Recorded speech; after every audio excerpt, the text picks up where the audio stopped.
Good morning, everybody, and thank you for coming to this seminar in relation to disputes and dispute resolution. It's going to be presented today by me. I'm Jill Weston, and my colleague Katrina McCrory. And we are going to have a quick canter through some of the problems that can arise in terms of joint working, largely with local authorities and CCGs, and the little wrinkles that crop up from time to time in terms of funding and the differences in policies and that sort of thing. So we have half an hour this morning. If there is time at the end, we will pick up any questions that have been asked. So if you do have any questions, if you can put them into the Q&A facility, we'll deal with them if there is any time left at the end. And if not, we will come back to the individuals who have asked the questions as part of the follow-up, if we're able to do so. So the first dispute, I suppose, that I'm going to deal with is disputes between local authorities. And they're on the next slide. And whilst these aren't necessarily directly relevant for the way that CCGs and providers look at packages, they can have a knock-on effect, particularly if you've got a package that should be jointly funded between health and social care, but there is a dispute between the local authorities as to which one of them should be picking up the responsible commissioner function. The experience that we've had at Mills Reeve is that local authority disputes like this can have significant effects on the way that a CCG deals with its health element of the commissioning of a package. And sometimes these disputes can take a very, very long time to resolve. The CCG has no input, no control over the process, and has to wait for the local authorities essentially to sort it out between themselves. And if they can't sort it out between themselves, then it can be referred to the Secretary of State or the Secretary of State's appointed representative for determination.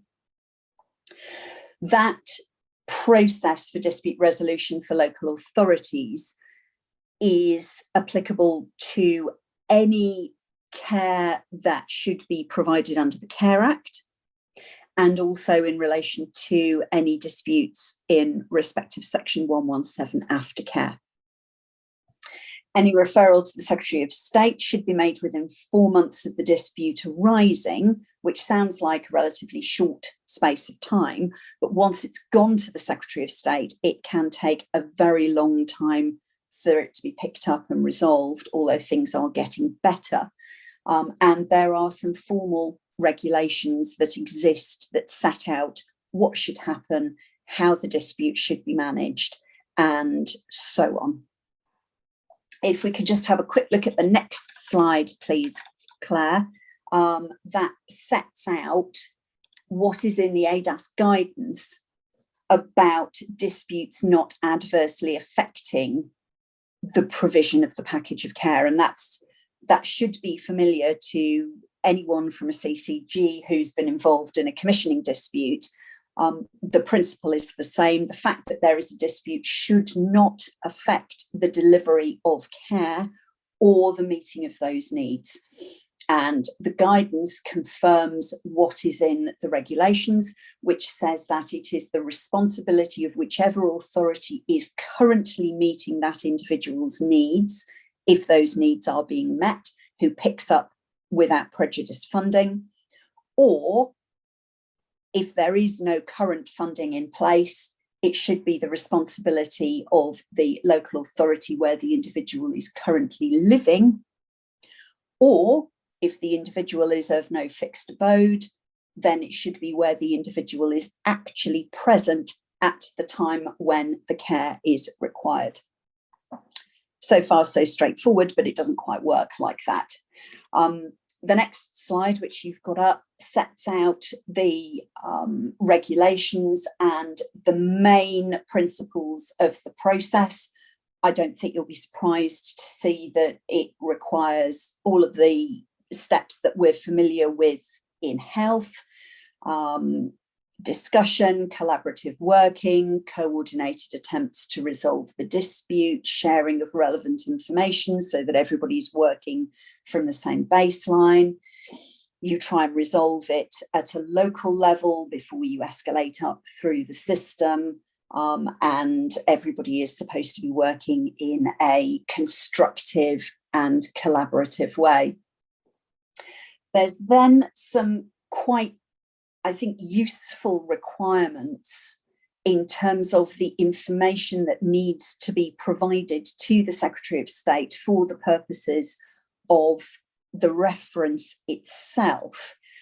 And I've highlighted these because often, if we get involved in matters where responsible commissioning is in dispute, this is exactly the sort of information that we ask you in health to provide to us so that we can do what we need to do and provide you with the advice that you've asked for. So what the nature of the dispute is, the chronology, which is probably the single most important piece of information that there is, who's met what needs when and under which provisions, statutory provisions, where the individual has lived, where the individual lives now, whether the individual has capacity, and so on. And then any legal argument that's going to be provided by the local authority should be provided within 14 days of the referral going in. So there's a wealth of information there if you are dealing with a case where there is a dispute between local authorities, that it might be really useful for you to be able to ask for at some point. You might not get it, it might not be disclosed to you, but at least the factual basis of the chronology and the provision is there if you need to look at accessing it, and that might be helpful. The next couple of slides set out the position in relation to Section 117.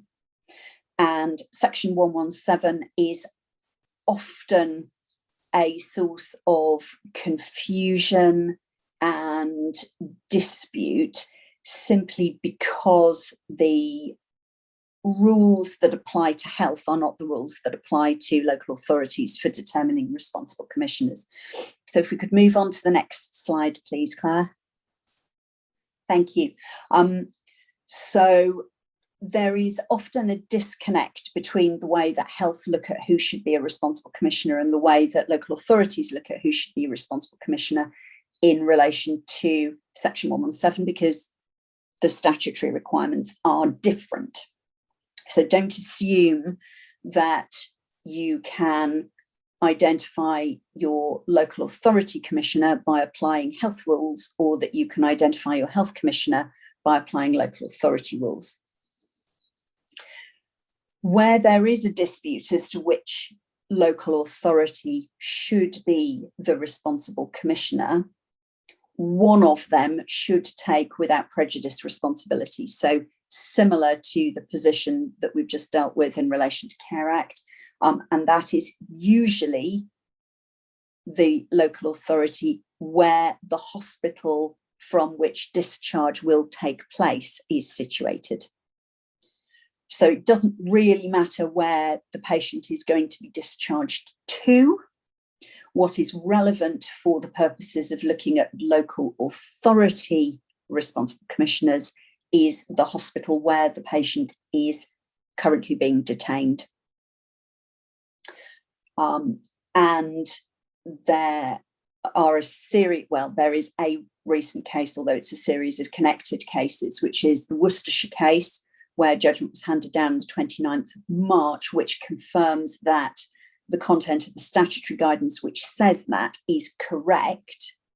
The Secretary of State had applied the statutory guidance originally to determine the 117 commissioner, and that local authority had then appealed, And the Secretary of State had then reversed his decision and gone, oh, actually, yeah, I got that wrong. I don't need to follow my own statutory guidance. I'm going to change the rules. And the courts have now said that no, what's in the statutory guidance is a proper reflection of the responsibility position. But Department of Health gave an indication that they are intending to appeal that decision, and they gave that notice on the 12th of April of this year. So I'm not quite sure where we are in relation to that appeal. The position at the moment is that what is in the statutory guidance issued by the Department for Health and Social Care in terms of identifying the responsible commissioner, and what is in the ADAS guidance is the correct position at present. But clearly there's quite a bit of noise within the system in relation to whether or not that is going to remain the case, or whether it's all going to change on appeal. So for the time being, we've got a fixed position, but watch this space, because that could all change within the next 6 to 12 months. There is then, so that's the position where you can't identify your local authority responsible commissioner. The bottom line is that discharge from hospital with a 117 aftercare package in place should not be delayed because there is an argument between local authorities as to which one of them is going to pick up the social care element of the aftercare plan. But what about where there is a dispute as between the CCG and the local authority as to how the aftercare services should be split as between health and social care? And that's the next slide. If we can move on to that, please. So the perennial problem that we have, and if you've been on any of our seminars in relation to that, you'll know that it's something that crops up time and time again, is that there is no guidance on what is the health element of a Section 117 aftercare plan and what is the social care element of 117 aftercare plan, and the responsibility to secure the aftercare provision sits jointly and severally with both health and social care. So not hugely useful in terms of bright line distinctions for you on the ground when you are trying to work out what needs to be commissioned and by whom. You and the local authorities, or health and local authorities, who are commissioning jointly in relation to 117, or who are commissioning separately in relation to a joint 117 plan, are expected to have policies in place clarifying your responsibilities. And that dates back to Health Service Circulars from 2001. There is a degree of flexibility as to how those contributions are or should be determined. And we know from the work that we have done with you that some of you decide that a 50-50 split on every case is probably about right, and it comes out roughly in the right place on the wash. Some of you assess each individual contribution for each individual patient individually. Some of you have different arrangements. You sometimes have pooled budgets that are held either between health or social care, or where you have service level agreements with providers who will secure the provision of the 117 that they assess as being necessary for the patients.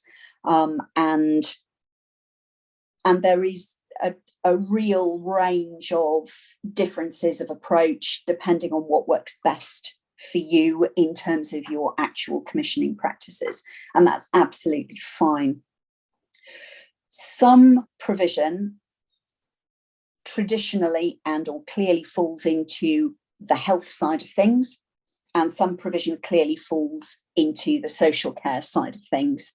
And accommodation is one of those things that traditionally falls into the social care side of things, but often causes wrinkles, particularly if that accommodation is highly specialist, very expensive, difficult to come by, difficult to locate, and there are often some quite detailed discussions that take place in relation to that sort of thing. One of the things that I would flag up, because it still seems to be happening quite a bit, is that some of the services that are assumed to be aftercare services for the purposes of 117 aren't actually 117 aftercare services. They are not being commissioned for the purpose of preventing readmission to hospital. They are being commissioned for someone who is being discharged from hospital because they need a particular provision. And again, accommodation tends to be the big issue there. To effect a safe discharge, somebody needs somewhere to live, but that doesn't mean that the provision of their accommodation is required for 117 purposes. So just be a little bit careful to make sure that something which is identified in the 117 plan does fit within the definition of what Section 117 aftercare services are and or should be. The final point that I'm going to cover before I hand over to Katrina is when Section 117 provision ends. And this is now taking on a little more significance, not least because of the Worcestershire Judicial Review that I mentioned on the previous slide, but also because of the revision of who pays, which makes clear that unless and until there is agreement that there should be no further 117 services commissioned or required by a particular patient, the responsible commissioner responsibility stays. So open-ended 117 provision really shouldn't be something that we are seeing on a regular basis anymore. There should be clear review, consideration of whether or not there is an ongoing need for the 117 services. And, excuse me, pardon me, if there is no ongoing need for those services, there should be agreement that the 117 comes to an end. That is often much more of an art than a science. And if, as commissioners in particular, you are invited to a 117 meeting that will be discussing whether or not ongoing 117 provision is required, please do try and attend to those meetings, because I think the knock-on effects will be significant. It will also get you ahead of the game once the amendments to the Mental Health Act come into play, because there is quite a significant focus within that in relation to making sure that people aren't tied up to ongoing provision and involvement with mental health services when they don't need to be tied up into that ongoing involvement with services if they can be discharged. I'm going to hand over to Katrina now in relation to eligibility disputes, and she will pick up the baton. Thank you very much, Jill, and good morning, everyone. So Jill has helpfully gone through the situations that may arise with disputes with Section 117, and you can hear from what she has said, there are flexibility in terms of how agreements can be reached between local authorities and CCGs, whereas looking at eligibility disputes, there isn't that flexibility.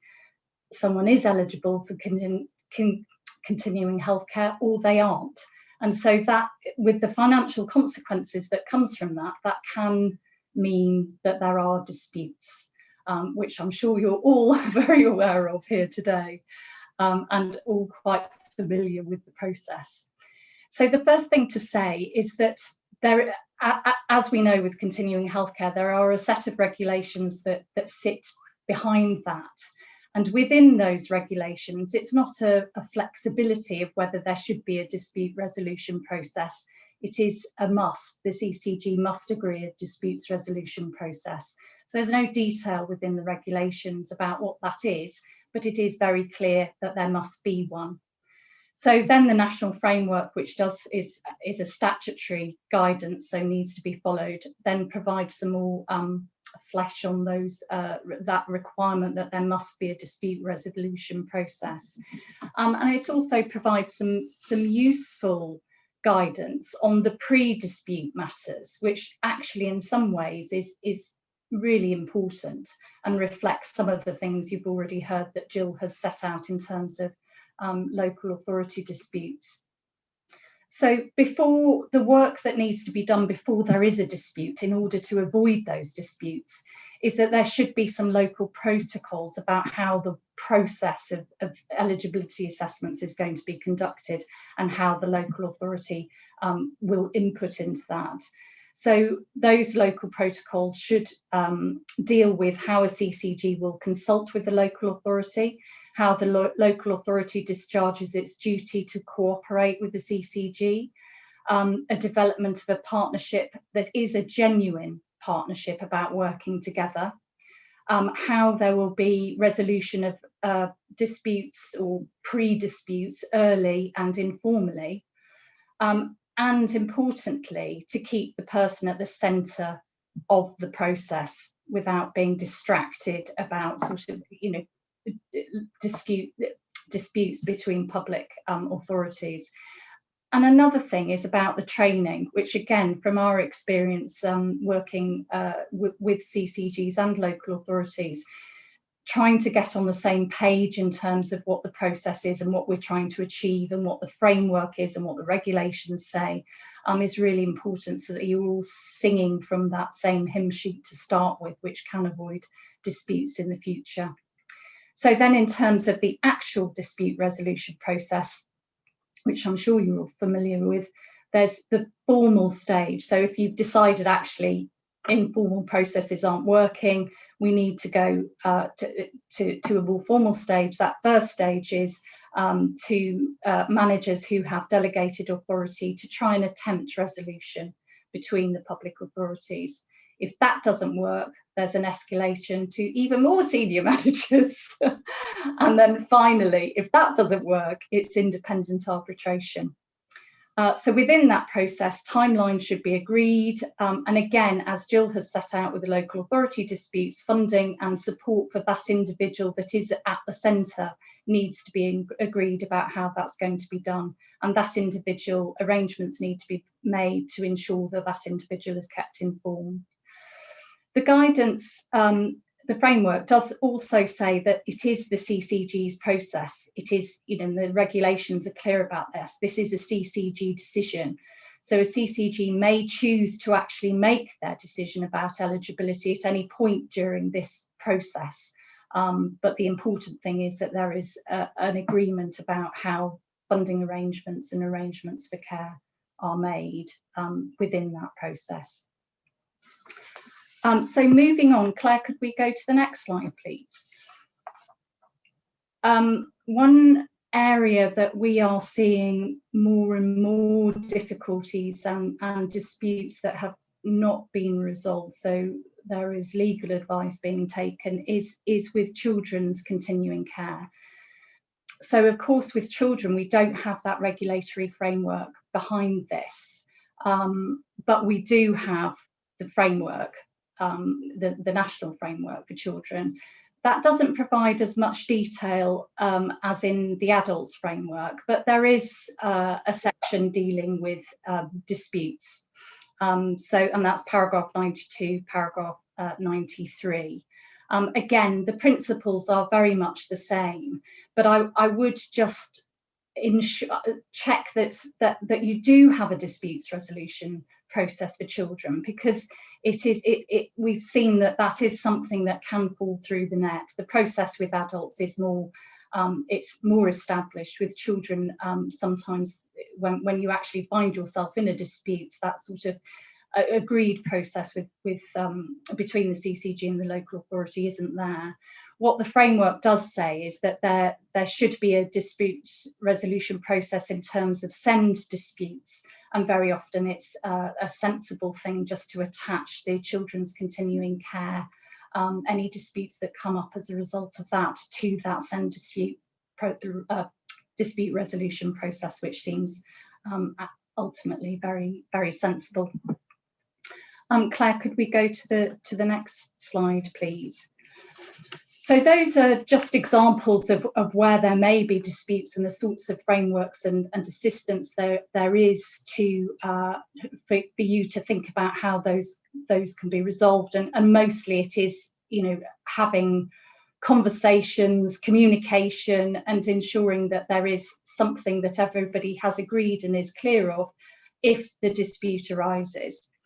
However, there are, I'm afraid, circumstances where the last resort is judicial review, which is something that I know everybody wants to avoid, but it is there. It is there if we need it. So essentially, a judicial review is a judicial examination of a public law decision. So if one of the public authorities involved has made a decision that they are or are not responsible, then that potentially is a decision that can be reviewed within judicial review. So I've put the grounds there, which are grounds for judicial review: illegality, irrationality, or procedural unfairness. I just highlight this one particular case, which is a case in point, really, where you've got not only CCGs, but also a local authority that are involved in a dispute which could not be resolved using in all the processes that we've just talked about. And I put the quote really there from Mr. Justice Garnham, who was the judge that looked at that case, as a warning, really. So the Court of Appeal and this court have repeatedly indicated how much they depreciate this sort of litigation, where substantial amounts of public money are spent with public bodies arguing about which of them is responsible. And I think we'd, you know, as taxpayers, as we all are on this call, it's we would all absolutely endorse that. You know, it's the last thing we want to do is seeing public authorities spend money on legal advice when they should be using it to pay for care. However, he did also go on to say it is also inevitable that on occasions those advising will take different views on the complicated legal structures. And if anybody ever has a chance to look at this case, I won't go into the details of it, it's incredibly complicated about who was the responsible commissioner in this case. But ultimately, one of the CCG's view was, it was Shropshire's CCG's view was that it would actually be ultra vires, so it would be illegal for them to take up responsibility for payment of these. What it was care home fees that had remained unpaid for an individual because there was this dispute, which again shouldn't really happen. That this is how the local authority had carried on paying, and so they wanted the money returned to them. But if you look at the details, it's complicated law, but the position was, again, one that was not movable. You know, you either are have the vires, it is in terms of your functions, you are able to be the responsible commissioner, or you can't. So there will be those occasions when, unfortunately, they're going to judicial review may just be the only option if there can't be agreement using all the processes that we've talked about in the past. But it's certainly not pleasant reading for use of public money, I certainly would say. But anyway, judicial review is there as the absolute ultimate way of resolving a dispute if we need it. Could we go on to the next slide, please, Claire? Now, the issue, again, that we've seen coming up more and more, and this certainly isn't that the Court of Protection can resolve your disputes, certainly not that, because they can't. The Court of Protection is there in order to make decisions for people without capacity based on the options available, or resolve disputes about capacity. But because of the way that that we're getting quarter protection cases, so if there is usually in disputes relating to deprivation of liberty orders, we can get cases where CCGs are included as a party to those proceedings, even though there may be an underlying dispute about who is the responsible commissioner, and that seems to be happening more and more. So I raise it just as a point that it is something that happens. If that does happen, then the protocols, the guidance, everything we've talked about in terms of resolving disputes should stand. However, in terms of the Court of Protection, you certainly don't want a whole load of potential CCGs or potentially local authorities that could or could not be the responsible commissioner. So usually there will be one person that is nominated to lead the process in terms of looking for options for different care, etc. And there can be a without prejudice agreement behind that about who's going to pay for the care, as Jill has mentioned, and is usually the right way to do it if there is a dispute. I just add to that then there is also an awful lot of cost of management and the legal costs of actually conducting the Court of Protection proceedings. So it's just worth thinking about that when you're also thinking about those without prejudice discussions. Whether you can get an agreement or not is another matter, but it just may be something to think about. The other thing that comes up very often in terms of the Court of Protection is, possibly a dispute between local authority CCGs or even NHS providers about if there is a need for a welfare application for an individual, who's the right body to make that application. All I would say, it's just a mention, is that you need to make decisions quickly, usually with those sorts of cases. Again, it's not a good look if that gets to court and there's been 4 weeks of argument about who's going to actually make the application.